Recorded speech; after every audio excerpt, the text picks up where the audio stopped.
Hi, my name is Leslie Sabraco, television host and wine expert.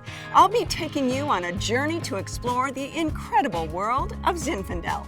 In this series, we'll debunk myths, uncover secrets, talk to world-class winemakers and chefs, and discover unique Zinfandel pairings. Join me to explore the Zinfinite possibilities. This is Zinfandel Live.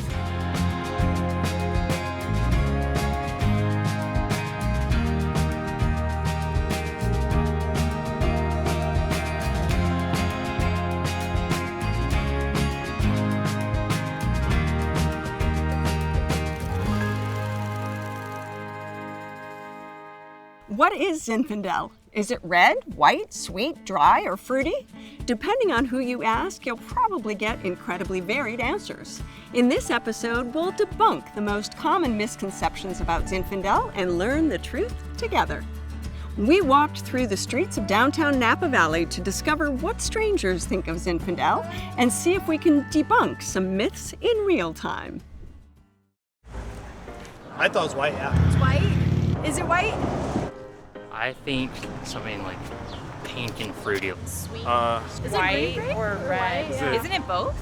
I thought it was a white. But Yeah, I don't I thought it remember. was a white. Because of white Zinfandel's popularity over the last 50 years, many people have the misconception that all Zinfandel is light, pink, and overly sweet.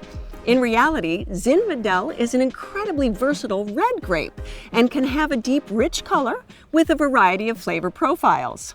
One of the common misconceptions of Zinfandel is definitely that it is a rosé wine. I think a lot of people, I call it their gateway wine, is their first wine that they try is white Zinfandel. The rosé that sometimes is a little bit sweet, but definitely gained popularity in the 70s and 80s. When you go to the Midwest and you try to sell Zinfandel, people think that it's a rosé. And that's due to Sutter Home and the white Zinfandel boom in the 1970s and 1980s. Okay, we know what we're eating. Why don't you pick the wine? What do you feel like, red or white? Surprise me. Today's cooking is lighter, fresher, full of natural, delicate flavors, like today's wine. White Zinfandel. So how'd I do? I'd say perfect, but I'd never hear the end of it. I think a lot of times we have customers come up to us and they are surprised to see that our Zinfandel is very dark red. It can be made into all these different types of wine. So it can be made into a rosé, it can be made into a great red wine, it can also be made into a great dessert wine as well. And I think part of its versatility has allowed it to kind of last so long because it gives the growers and the winemakers options in different years to be able to make different styles of wines. So I run into a lot of people when I am out selling our Zinfandel who say, I don't like Zinfandel, it's too sweet, it's too high alcohol, they always say it's too something. It may not be the Zinfandel style for them.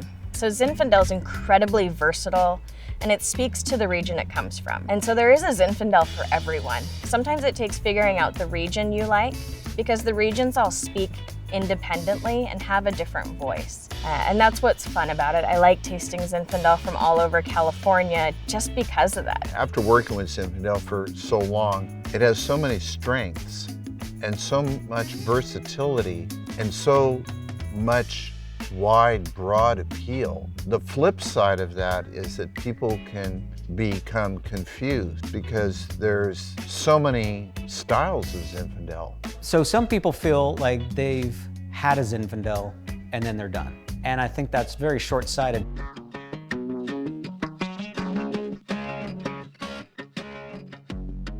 What makes Zinfandel special and different than any other varietal is because Zinfandel is not just about blackberry and blueberry and jammy wines. It can be anything you want it to be.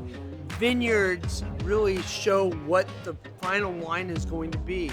It is so driven by terroir and also by the winemaker style. I thought Zin was only white Zin. Only white Zin. So I didn't know it was, could be a big hearty Zinfandel or an elegant Zinfandel or something that has a ton of just flavor and character profiles that really range.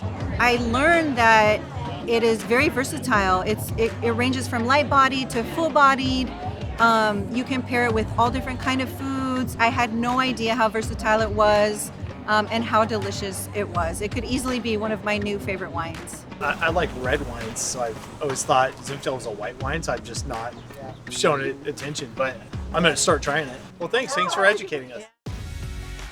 Thank you for watching this episode of Zinfandel Live, where we debunked some of the most common misconceptions about Zinfandel. Join us next time for an exciting look into the history of Zinfandel, where it originated, and why it's considered America's heritage grape. If you liked this episode, the entire Zinfandel Live series can be found at zinfandellive.com. We've also partnered with wine.com, where you can purchase some of the wines showcased in this video, along with other curated selections. The link can be found on our website. Please like this video, subscribe to our YouTube channel, and share it with your friends. Thank you for watching.